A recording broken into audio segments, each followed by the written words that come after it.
Hola a todos, ¿cómo están? Bienvenidos, qué lindo encontrarnos para tratar un tema tan interesante y tan relevante para la comunidad de familias que recurrimos a la gestación subrogada. Hoy tenemos el placer de contar con la presencia de la doctora Lucía Farnioli, especialista en genética, especializada en reproducción asistida, y eso nos pone muy contentos porque vamos a poder hacer un montón de preguntas que seguro ustedes tienen, que ya nos hicieron llegar.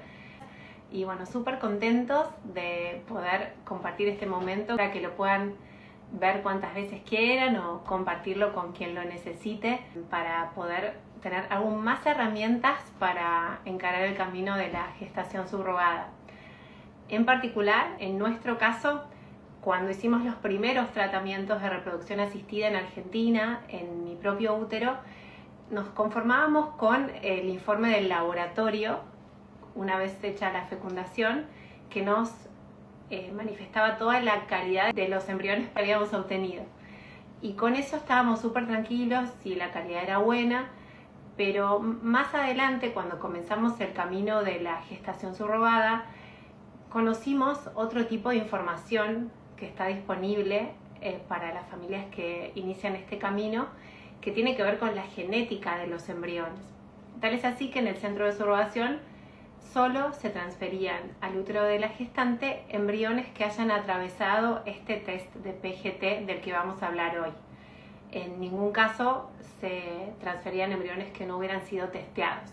Y ahí comprendimos la importancia de este informe, que no solo en gestación subrogada, sino en muchos otros casos es necesario en el camino de la reproducción asistida. Hola Lucía, ¿cómo estás? Hola Lore, ¿cómo va? Muy bien, qué bueno que estemos charlando. Llegó el día. Sí, muchas gracias por tu No, tiempo y por por todo favor. lo que nos vas a compartir que va a ser de tanta utilidad para tantas familias.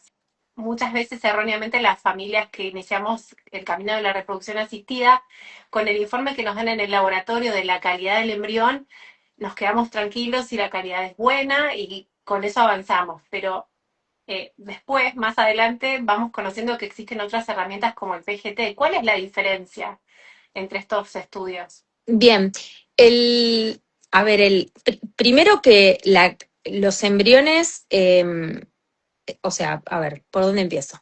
Los embriones, el embriólogo les asigna un valor, un puntaje, una categoría, ¿sí? Que es una asignación internacional, pero es muy del técnico del laboratorio, ¿no? Dependiendo del operario. Si bien uno clasifica y califica las células, el tipo de embrión, el desarrollo, la calidad, entonces se categoriza. Eso nos da un puntaje a los embriones y esto hace que, ¿por qué se hace esto? Y para poder tener un ranking de cuál sería el primero en transferir, el segundo en transferir, cómo lo elegimos y que no sea tatetí, al azar. Entonces, se categoriza para eso. Pero obviamente que con ese tipo de categorización no vemos realmente qué está pasando a nivel genético. ¿M? Entonces, es importante hacerla así, se hace en todos los centros y se anota y les van a dar un informe, deberían darles el informe con toda la categorización de los embriones. Esa categorización, decía, se va a utilizar más que nada si la pareja o la persona que tiene esos embriones no va a realizar un PGT, ¿sí? Lo ideal, si no, es elegirlo por el PGT, para algo lo Ok, realizamos, ¿no? excelente. Entonces, PGT significa por sus siglas en inglés un test preimplantatorio, ¿sí? Genético preimplantatorio. Preimplantatorio, ¿por qué? Porque se hacen los embriones. Entonces, algo que tienen que tener muy en claro es que sí o sí la pareja, la persona tiene que ir a un tratamiento de alta complejidad para poder realizar este estudio. No en una búsqueda de embarazo espontánea, no en un tratamiento de baja complejidad, sí o sí en un tratamiento de alta complejidad. Estamos hablando de una fertilización in vitro, donde el óvulo es fecundado por el espermatozoide en el laboratorio, ¿sí? Con asistencia del embriólogo, del técnico. Entonces, en esos casos sí podemos analizar los embriones.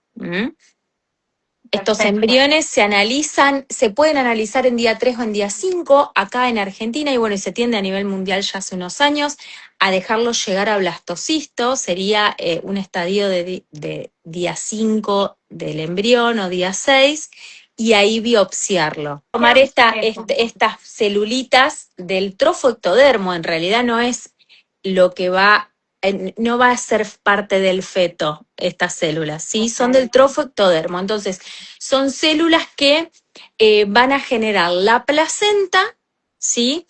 Y todas las estructuras, las otras estructuras que son necesarias para el embarazo y para después la formación del embrión. Pero no son parte del feto. Esto lo aclaro porque no son parte de la masa celular interna, ¿sí? Del embrión, sino que son parte de las celulitas del trofoectodermo. Pero son representativas a la hora de analizarlas para tener esta información. Y se toman 5 o 6 células. Pensemos que un blastocisto tiene entre 140 y pico y 160 células. Entonces, 4 o 5 células no le genera, no es tan riesgoso, ¿sí? Obviamente que todo test genético, todo test, todo estudio tiene su riesgo, pero la verdad es que hoy en día las personas que biopsian, los embriólogos que se dedican a biopsiar, y con la tecnología que tenemos actualmente de la aparatología que se utiliza, todo es muy específico y muy sensible, entonces no hay riesgo prácticamente, ¿sí? Es muy bajo. Digamos, si vos me decís, ¿conviene biopsiar o no por el riesgo del embrión? No, sí conviene biopsiarlo, ¿sí? Por la información que nos da en cuanto a costo, beneficio, todo, sí. ¿Y qué anomalías detecta este test? Depende cuál. Hoy en día tenemos distintos tipos de PGT. Los 3 más conocidos y más utilizados son, el más utilizado de todos es PGT-A, que es un test genético preimplantatorio para anomalías. La A viene de anomalías cromosómicas. Los cromosomas son donde tenemos súper enrollado el ADN, ¿sí? Entonces vendría a ser comparable con un análisis de cariotipo de una persona. Lo que detectamos son anomalías en los cromosomas, que estos cromosomas estén en número y estructura correcta o la que buscamos, ¿sí? Entonces, lo que esperamos es que esté en número. Nosotros esperamos que la persona, o el embrión en este caso, tenga 46 cromosomas, ¿sí?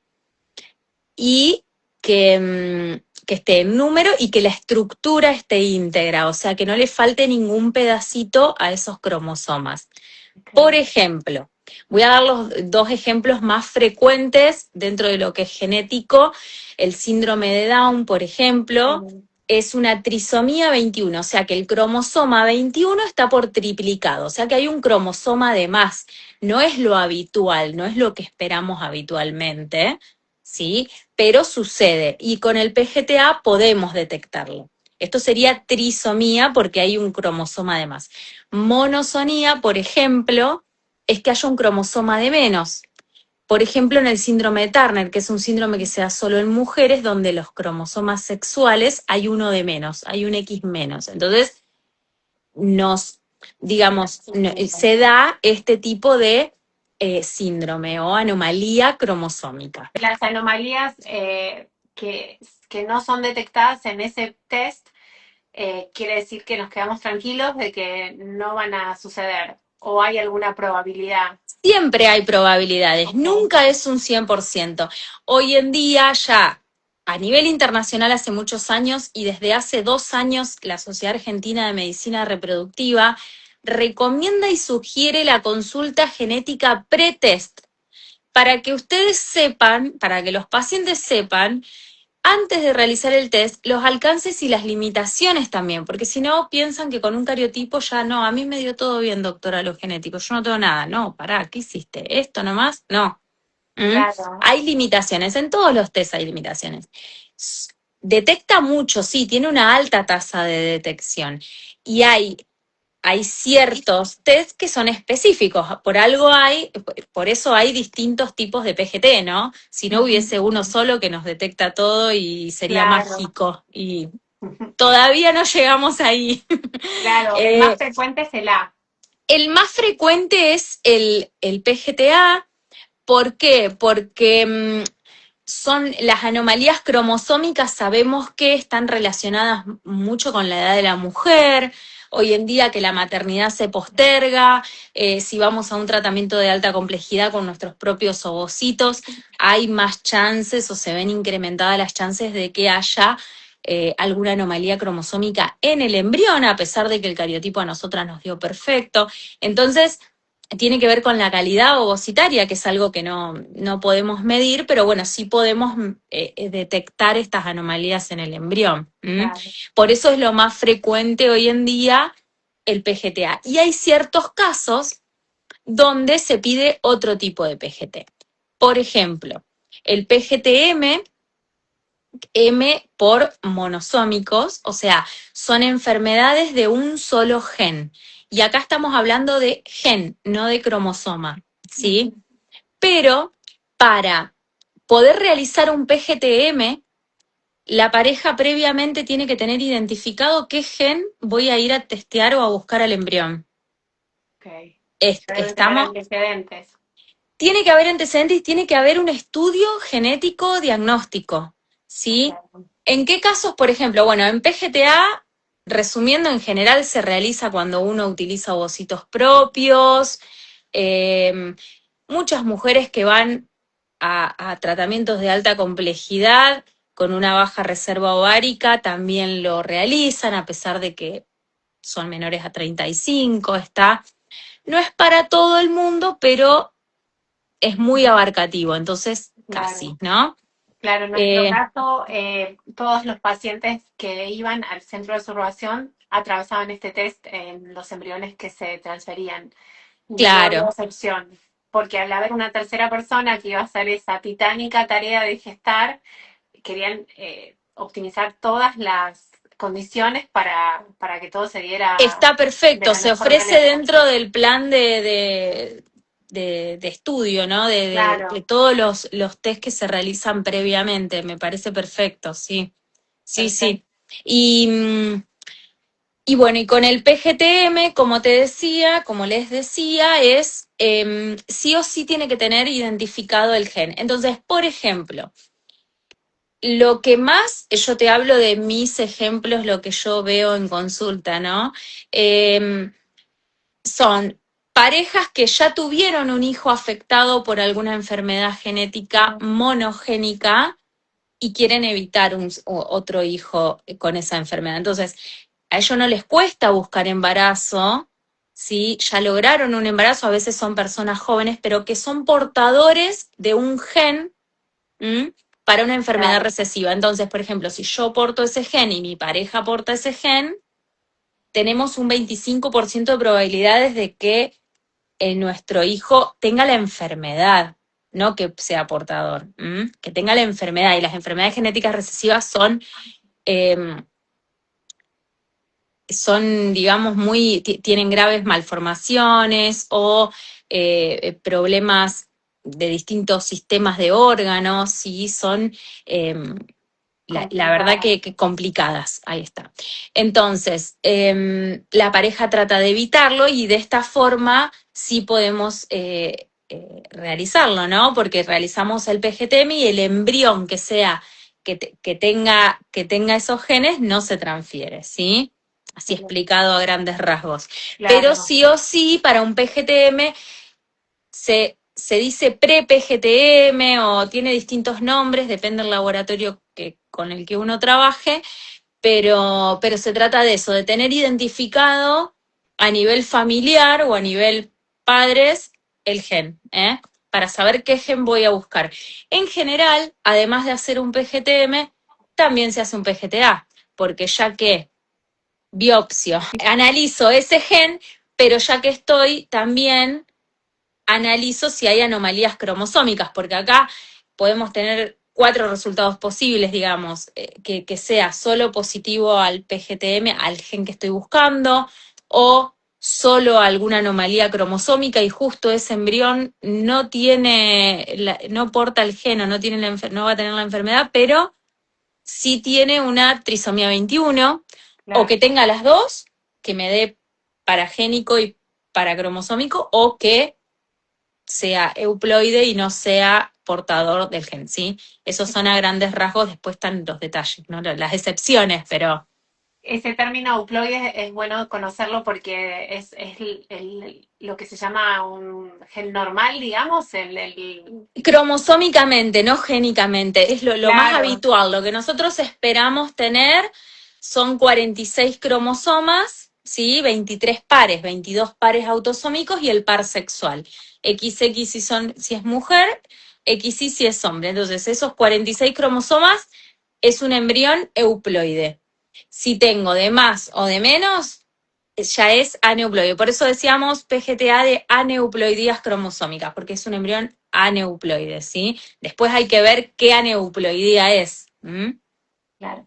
En detalle, Claro, grandes rasgos. es todo otro tema en profundidad. Y también nos mencionabas entonces que es posible conocer el género, si es nena o nene, digamos, ese embrión. Sí, se puede saber si es femenino y masculino o masculino en embrión, y ahí lo que me consultan mucho es si es posible elegir el sexo.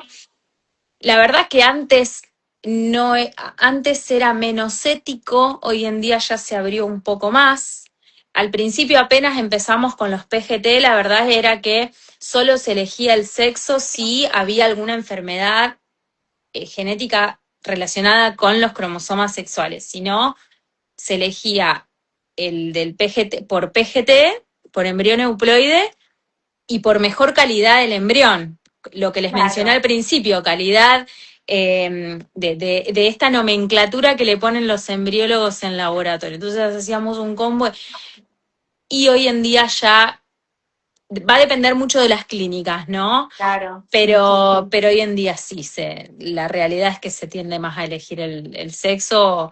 La mayoría no importa, ¿no? Pero Claro, busca otra cosa uno, pero tal cual eh, que tenga salud, pero al estar esa información disponible también se maneja, digamos. sí, y bueno, en general está disponible. Hay centros que, esto yo hablo en general, pero bueno, cada centro tiene su política, pero incluso hay parejas igualmente que no quieren saber el sexo, quieren saber cuáles son el ploide, no me cuentes, no te cuento, y después elegimos el mejor morfológicamente hablando, porque, porque como les decía al principio, tenemos que tener ese ranking si es que tenemos varios euploides. Si hay uno solo euploide, se elige ese, Claro, tenga el no sexo hay, que no hay tenga. duda. Claro. Pero bueno, sí sabemos el sexo. Y el que me faltó es el PGTSR, también por sus siglas en inglés, habla de rearreglos estructurales. Estos volvemos a cromosómico. Cromosomas que tienen, el rearreglo es cuando se rompe y se pega en otro cromosoma o se da vuelta, ¿sí? Hay distintos tipos de rearreglos. Este tipo de PGT es más raro, igual que el PGTM, que tampoco se hace tan frecuentemente como el PGTA.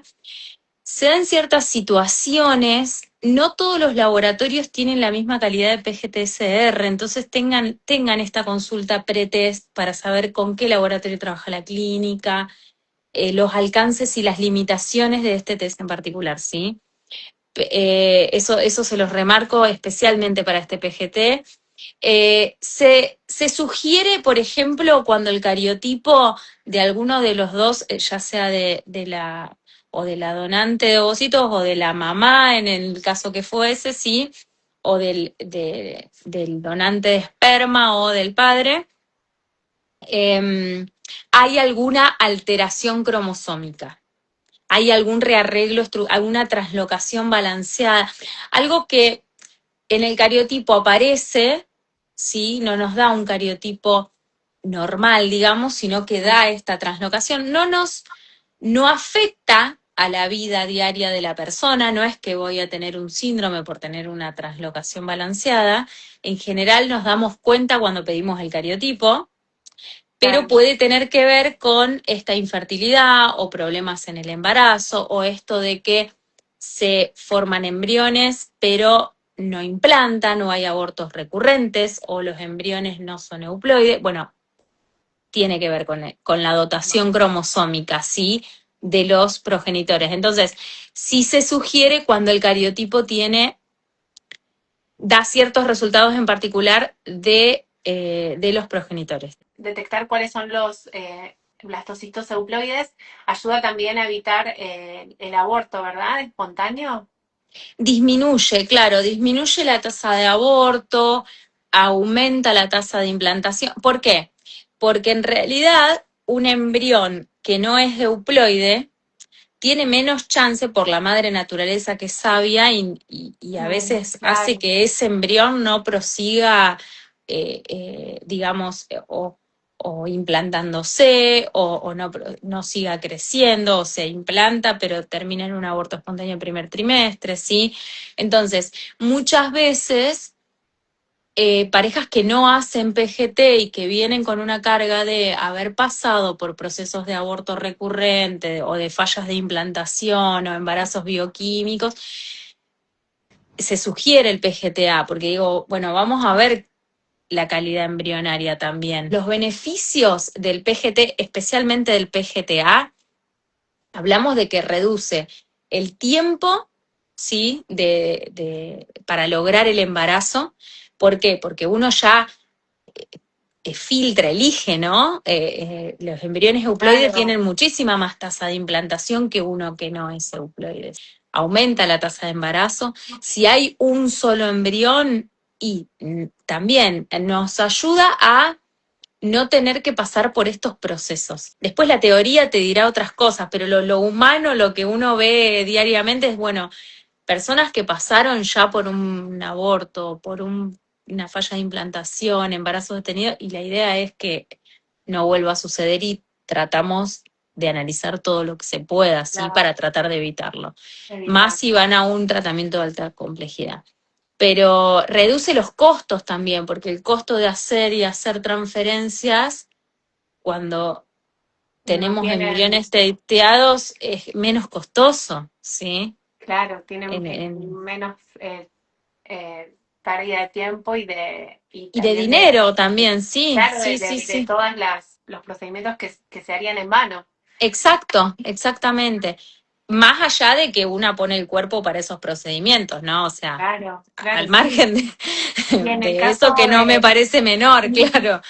y que en el caso de las familias que recurren a la gestación subrogada, también por respeto a la gestante, darle las mejores condiciones para que todo funcione en virtud de su cuerpo, de su tiempo y también obviamente de la familia de la familia de intención. Tal cual, tal cual.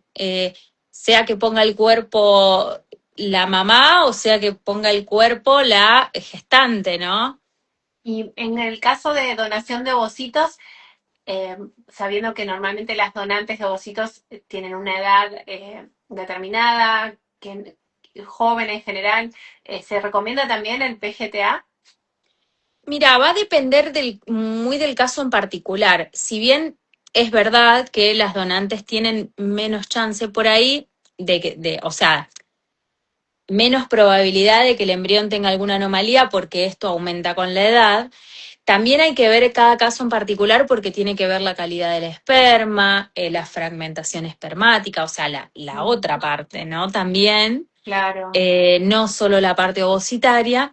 Y por otro lado, también es como decías vos recién, es para no pasar otra vez para no poner el cuerpo, igualmente, ¿no?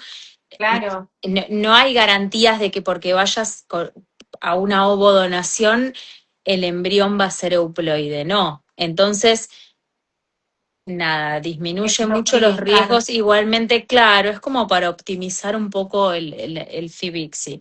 Pero depende cada caso en particular, ¿sí? Me inclino a decirte así porque va a depender mucho de la parte masculina también, de la calidad del semen que estemos utilizando. ¿Mm? Claro, sí, sí, sí.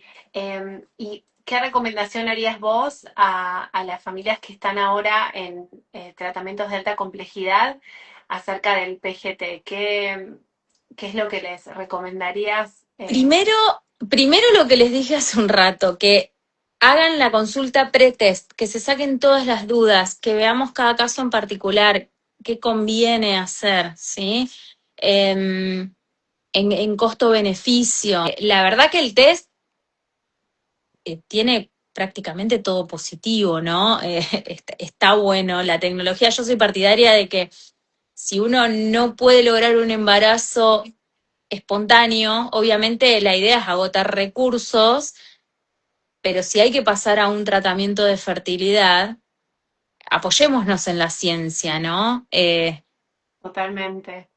Sí, sí, Eh, sí, sí. Te imaginarás que en esta comunidad todos amamos la ciencia y la aman la posibilidad que nos ciencia, dan, tal cual. porque de otra manera no sería posible. Y más aún cuando estamos hablando de cuidar a todos quienes intervienen, ¿no? Exacto. A la mujer que recibe ese embrión, sobre todo, Ujú. y al futuro de esa familia. Sí, y las expectativas que uno se genera, que la familia se va generando, ¿no? Entonces reduce ese estrés, esa angustia de esperar, de ver. ¿Eh? El PGT nos ayuda en ese sentido también, porque ya que un PGT, o sea, ya transferir un embrión euploide Claro, también te da es otra muy tranquilidad, ¿no? exacto, es raro que haya un embarazo con una trisomía 21, por ejemplo, con un síndrome de Down o con otro tipo de síndrome, ¿sí? Es raro, no quiero decir que nunca suceda, pero tiene una alta tasa de detección el PGT, ¿sí? Entonces, está bueno en ese sentido, reduce las ansiedades, las angustias de la espera de llegar a un ADN fetal, por ejemplo, que es en semana 9 o 10 de embarazo ya. Acá lo Claro. hacemos desde antes, ¿no? Y más aún en los casos donde, como les mencionaba, el PGTM, por ejemplo, donde la familia ya tuvo un hijo afectado por una enfermedad muy grave y quiere evitarlo. Y además es bastante rápido, ¿no? El test, a partir de que se hace la biopsia, los Sí, tiempos. depende, ahí depende de los laboratorios. En general, en otros países, bueno, seguramente en los centros de subrogación también, lo que vi es que, nada, en unos días está, pero Sí, porque al ser como me mencionabas al principio, de que todas las parejas que van a este tipo de tratamiento, que en este caso sería subrogación, sí o sí tienen como parte del esquema realizar un PGTA. claro.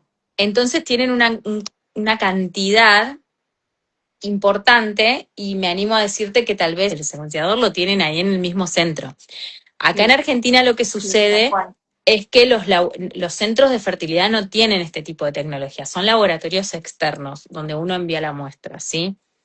Entonces va a depender del laboratorio con el que se trabaje. En general demoran entre 10, 15 días, un mes algunos. El tema está en que en economizar el proceso. Que Muestras, reúnen ¿no? más cantidad de muestras para poder correrlas. Entonces, en general, muchos laboratorios que son más chicos lo hacen una vez al mes y otros corren una vez por semana, entonces demora una semana, ¿sí? Hoy se Eh, sigue demorando, pero para ingresar las muestras al aparato necesitas, depende el tipo de secuenciador y todo, de 20 muestras o 30 muestras o 10 muestras. Entonces, tenés que reunir esa cantidad de muestras para poder procesarlas. Tal vez hay algún centro de Argentina que tenga secuenciador, hasta donde yo sé, no. eh, Sí, en general uno hace la promesa de más o menos 30 días, que si es antes mejor, pero en general es más o menos 30 días. Esta es una transferencia diferida, no es en fresco, ¿sí? Siempre que se haga un PGT es transferencia diferida.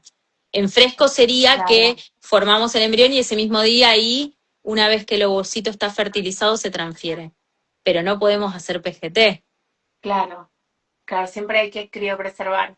Es más que nada la ansiedad que nos genera.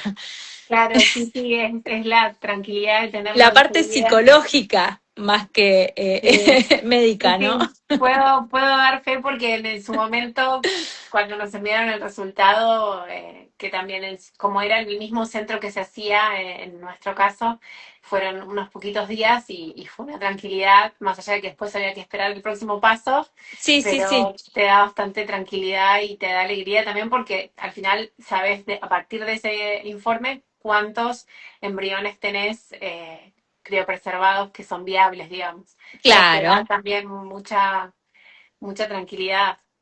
Sí, sí, siempre digo que la información es poder, les digo siempre. Sí, Entonces, totalmente. tener la información, más allá del resultado, de si es bueno o malo, bueno, después lo analizamos, pero tener la información y ahí podemos actuar, podemos planificar qué pasos a seguir, saber hablar de tiempos, hablar de esperas, hablar de todo ya con las cartas sobre la mesa. Si no, es como todo muy utópico, ¿no? Decir, bueno, no, pero yo espero, tuve 8 ovocitos, ojalá que fertilicen los 8 y Estás que a 8 ciegas. embriones, ¿y qué hago con, me dicen los pacientes, pero ¿y qué hago con 10 embriones? No, pará, tenés 10 ovocitos, no, no sé si vas a tener 10 blastocitos. Sí, sí, tal No, cual. pero ¿y qué hago con 10 embriones? No, pero Somos vamos paso todas. a paso. Cuando empezamos somos todas esa paciente, que estamos medio perdidas hasta que Sí, yo después las nos bajo un damos poquito, cuenta. por eso me parece muy importante remarcar esto. Vamos a hacer consulta pretest para saber qué resultados podemos obtener, cuáles son las limitaciones también, que no es que todo mágico y que nos va a responder todo y que genéticamente va a estar todo 100% bien. No, si te dicen así, no es así. Salí de Tal ahí. cual. Sí, Eh, es bueno ese y después recaudo. el post-test, ¿no? De decir, bueno, no, una devolución, que yo realmente entienda todo el informe. Tomarse el tiempo, de que el genetista se tome el tiempo de darte la devolución y decir, bueno, no, esto significa esto, ¿sí? De Sí, por qué vamos a criopreservar 2 de los 4 tal vez que tenés, por ejemplo. Entonces, tener toda esa información. ¿Mm? excelente. Bueno, y con todo este resumen final Es un de las montón lo que... recomendaciones, creo que agradecerte porque para muchos fue una primera aproximación a este test tan importante y invitarlos Buenísimo. a todos a que te consulten también para cada caso en particular. Va a Cualquier estar consulta, yo estoy abierta, hago consultas, las consultas de asesoramiento genético son online, así que no hay problema. Conmigo o con cualquier genetista, pero me interesa que hagan la consulta pretest y se saquen todas las dudas, ¿sí? Con un especialista en genética. ser conscientes de eso, de qué esperar. Ujú. Y más en nuestro caso en el que llegamos de tanto caminar, de tanto andar, tratar de utilizar todas estas herramientas que nos da la ciencia y todos los profesionales como vos que nos pueden informar de en qué situación estamos, en dónde estamos parados para poder hacerlo lo mejor posible, ¿no? En el próximo paso. A mí me fue súper enriquecedora la charla, conocerte y también para que todos te conozcan quienes están en camino, porque puede ser de ayuda para muchos. Dale, gracias, Lore. Muchas Muchas gracias gracias, por la Alicia. convocatoria. Sabes que contás conmigo para lo que necesites, la gente también. Y bueno, nos estamos viendo próximamente. ¿Mm? Muchísimas gracias. Un No, a placer. ustedes. Igualmente, nos Nos vemos. vemos.